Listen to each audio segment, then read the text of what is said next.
We have some new images that have just come into us, a couple of still photographs. That is in the upper right-hand part of the corner. That's the fan at the front end of a jet engine. Clearly, one of the two engines on this Boeing 777. That is the leading edge fan from one of those engines there. The rest of the debris is difficult to pinpoint. It would appear, though, from the charring on the ground, that these pictures are now coming from that area where the smoke was rising.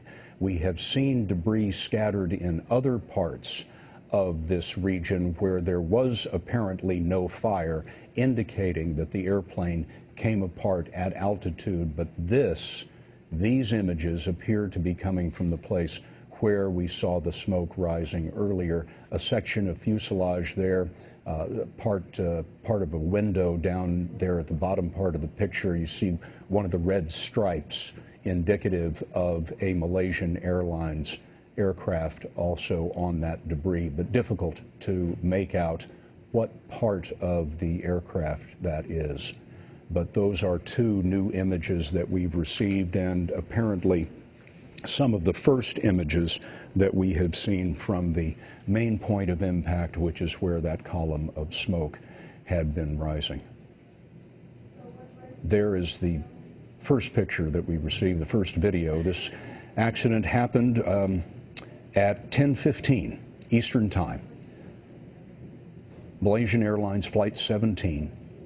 Boeing 777 twin-aisle jumbo jet carrying, according to the airline, 295 passengers and crew, nearly full, took off from Amsterdam en route to Kuala Lumpur.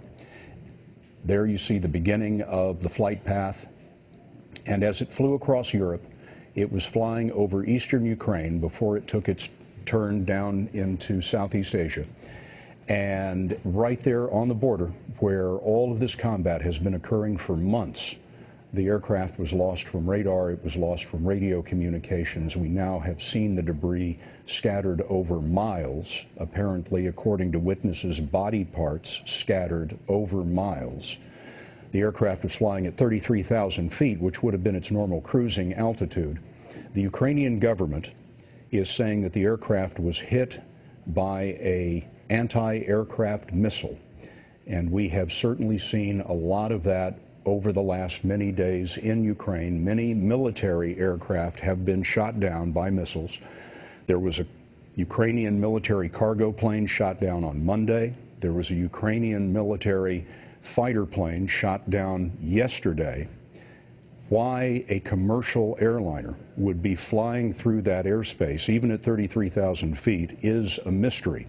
The FAA, in accordance with international standards, had instructed American air carriers to stay out of this combat zone. But this Malaysian aircraft, with 295 people on board, flew right through the area where the missiles have been flying over these last many months and just the last couple of days, and apparently, from all indications, was shot down. A Malaysian, I should say a Ukrainian government official says that Ukraine fired no missiles today, and he blames Ukrainian separatists who have been fighting in eastern Ukraine to separate from the main government in Kiev and join Russia. For their part, the Ukrainian rebels are saying that they didn't fire a missile, and they are blaming the Ukrainian armed forces. Bob Orr is in our Washington newsroom. Bob, we're just getting these new pictures in. As you can see, the fan from one of the large jet engines there in this picture. What do you have that's new? Scott, I think that picture is very, very important. If we just look at it for another minute here. What concerns me here is that appears to be the primary wreckage field. As you point out, the circular object there in the right-hand corner is one of the fans from one of the two engines. That's a huge engine. A man can stand inside that cowling. It's more than 6-7 feet across. But what concerns me is see the two gentlemen standing there on the wreckage field.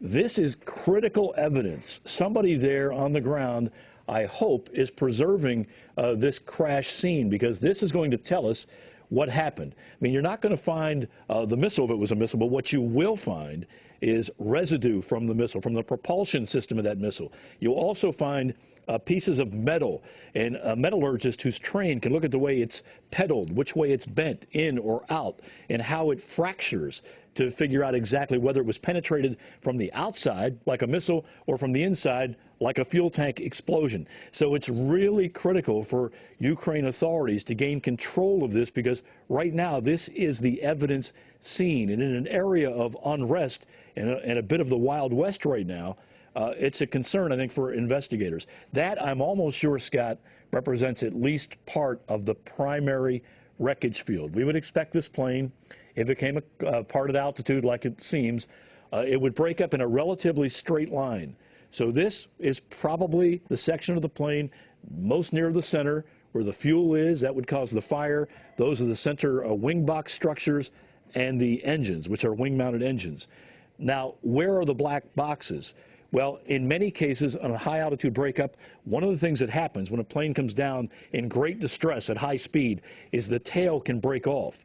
So there's a very good possibility that the black boxes, which are in the tail, I believe, on this airplane, would be found kind of early on the breakup path. Kind of, if you follow me, to the west from the direction the plane was going. The plane was going west to east. It would very likely, those boxes very likely, would be at the westernmost edge. Not automatically. I mean, they can cartwheel and do all kinds of strange things from 33,000 feet. But someone systematically needs to start walking this line, securing this wreckage field, because it's our best chance to understand exactly how this happened, what kind of missile, where it came from, direction of travel, that kind of thing, Scott.